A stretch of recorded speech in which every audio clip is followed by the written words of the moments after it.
Assalamualaikum warahmatullahi wabarakatuh. Hai teman-teman, di sini saya akan mempresentasikan tentang tugas prakarya saya. Selamat menonton. Pertama-tama perkenalkan, nama saya Janda Ramadina, nomor absen 13 dari kelas 9F. Tanpa menunggu lama-lama, mari kita langsung ke materi.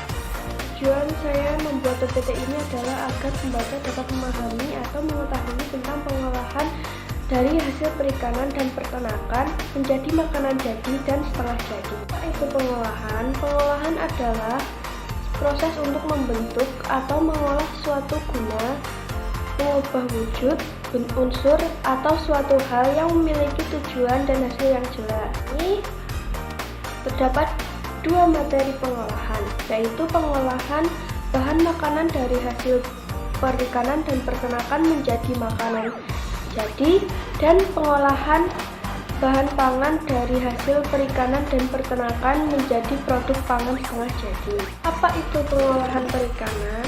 Pengolahan perikanan adalah kegiatan pengolahan yang menjadikan suatu bahan dari bahan mentah menjadi bahan setengah jadi atau jadi yang dibuat dari hasil perikanan. Apa itu pengolahan peternakan? Pengolahan peternakan adalah kegiatan pengolahan yang menjadikan suatu bahan dari bahan mentah menjadi bahan setengah jadi atau jadi yang dibuat dari hasil peternakan. Terdapat jenis-jenis ikan. Jenis-jenis ikan dibagi menjadi tiga, yaitu ikan perairan tawar. Adalah ikan yang menghabiskan sebagian atau seluruh hidupnya di air tawar, seperti sungai dan danau. Ikan perairan payau adalah ikan yang hidupnya di perairan payau. Ikan perairan laut adalah ikan yang hidup di laut dengan salinitas di atas 30 ppm. Pun contoh ikan perairan tawar. Contohnya ikan lele. Ikan lele adalah jenis yang hidup di air tawar. Mempunyai ciri-ciri tubuhnya berwarna abu-abu kehitaman, kulit licin, agak pipi memanjang, serta memiliki kumis yang panjang mencuat di bagian mulut. Adapun hasil olahan dari ikan lele: 1. Keripik kulit lele, 2. Pecel lele, 3. Abon lele. Ikan perairan payau, yaitu ikan bandeng. Ikan bandeng adalah ikan yang habitat aslinya di laut, tetapi saat ini ikan bandeng sudah dibudidayakan di perairan payau.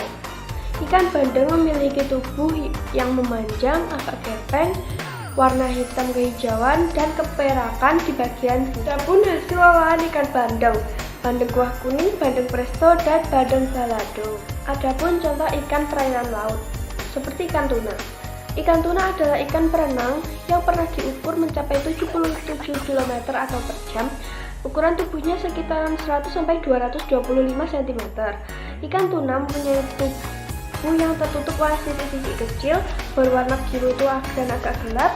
Pada bagian atas tubuhnya memiliki sirip tambahan warna kuning cerah dengan pinggiran gelap. Hasil olahan dari ikan tuna yaitu sambal tuna, stik tuna, dan sandwich udang. Udang Virgum Panaeus merguensis. Udang ini disebut juga udang putih, white shrimp, dengan ciri-cirinya yaitu kulitnya putih dan licin, warna putih kekuningan dengan bintik hijau. Udang windu atau pacet atau tiger Panaeus monodon. Udang windu mempunyai kulit tebal dan keras dengan warna hijau dan biru bergaris melintang agak gelap. Ada juga yang berwarna merah dengan garis melintang coklat kemerahan. Adapun hasil olahan dari udang: udang goreng, udang bakar, dan asam manis udang. Cumi-cumi.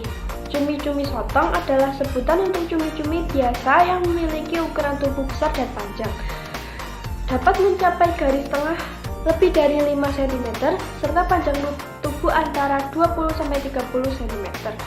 Cumi-cumi belangkota memiliki ukuran tubuh yang berbeda dari cumi-cumi yang lain.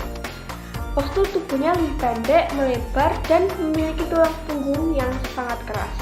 Pun olahan dari cumi-cumi: cumi balado, cumi bakar, dan cumi goreng. Rumput laut adalah alga makroskopik yang hidup di perairan layaknya alga lainnya. Rumput laut tidak memiliki akar, batang, dan daun sejati. Seluruh bagian rumput laut disebut talus. Karena tidak memiliki akar, rumput laut menempel pada pasir, lumpur, kayu, karang mati, dan juga kulit kerang. Rumput laut hidup di perairan laut dangkal hingga kedalaman 200 meter. Hasil olahan dari rumput laut: sushi, mie, dan sup yang berasal dari unggas dan hewan berkaki 4 dapat ditemukan di setiap bagian tubuhnya. Pertama, daging ayam merupakan sumber protein berkualitas tinggi yang memiliki kandungan lemak jenuh yang lebih rendah dibandingkan daging hewan berkaki 4. Kedua, daging kambing merupakan gizi yang penting bagi negara berkembang yang biasanya terletak di daerah iklim tropis. Daging sapi adalah daging yang paling diminati oleh masyarakat Indonesia karena rasanya asam. Hasil olahan dari daging ayam bakar, rendang, sapi, sate kambing.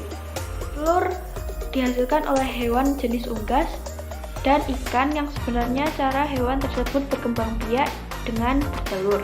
Telur ayam kampung memiliki kualitas gizi yang lebih baik dibanding ayam broiler jenis petelur yang hanya diternakan dan hanya memakan satu jenis makanan saja. Broiler atau Leghorn. Ayam broiler jenis petelur umumnya diternakan dan bertelur tanpa pejantan. Ia bertelur menggunakan obat-obatan. Adapun contohnya yaitu telur puyuh adalah salah satu jenis telur yang dihasilkan oleh burung puyuh. Selain itu, harganya murah dan mudah didapat di banyak tempat di Indonesia. Yang kedua, ada telur itik. Telur ini lebih kaya akan nutrisi karena dipengaruhi oleh makanan yang dimakan itik tersebut.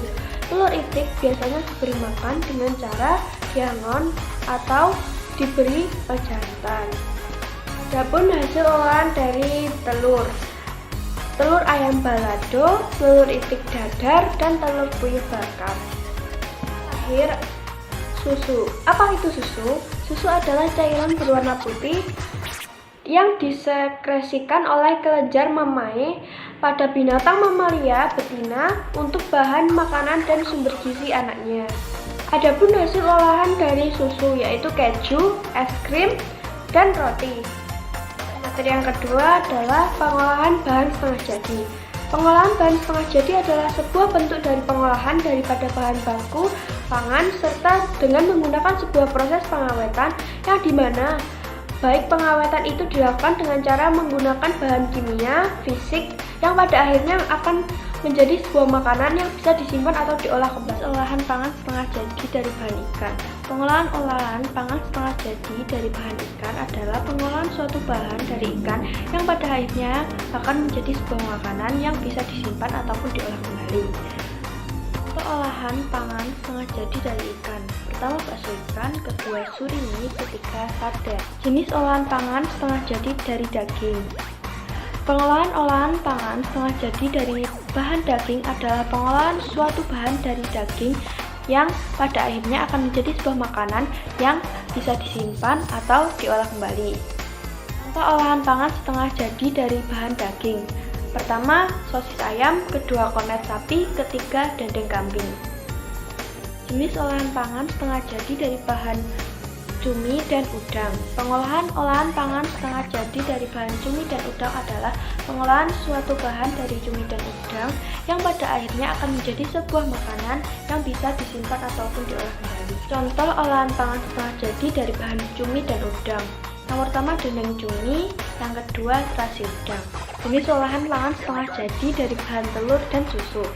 Pengolahan olahan pangan setengah jadi dari bahan telur dan susu adalah pengolahan suatu bahan dari telur dan susu yang pada akhirnya akan menjadi sebuah makanan atau minuman yang bisa disimpan atau diolah kembali. Contoh olahan pangan setengah jadi dari bahan telur dan susu. Yang pertama dari susu yaitu keju, yang kedua dari telur yaitu telur asin. Metode pengolahan dibagi menjadi 5 yaitu mengukus atau steaming, memanggang atau baking, membakar atau grilling, menggoreng atau frying, dan merebus atau boiling. Manfaat ikan bagi tubuh. Yang pertama, omega 3-nya untuk proses perkembangan otak pada janin. Yang kedua, mengandung serat protein pendek sehingga mudah dicerna. Yang ketiga, mengandung vitamin A dalam minyak hati ikan untuk mencegah kebutaan pada anak. Selain manfaat ikan, terdapat juga manfaat udang, yaitu kandungan fosfor 50%, kandungan protein 52%, kandungan selenium 102% dalam tubuh. Pertama, kandungan tinta dalam cumi-cumi baik untuk kesehatan tubuh. Kandungan omega 3 yang merupakan salah satu asam lemak jenuh dapat menurunkan kolesterol. Kandungan mineral dalam cumi-cumi dapat menyehatkan sistem pencernaan. Manfaat rumput laut. Kalsium dari rumput laut dapat mencegah pengeroposan tulang atau osteoporosis. Kandungan vitamin C dari rumput laut dapat mencegah gejala kanker serta merawat kecantikan kulit.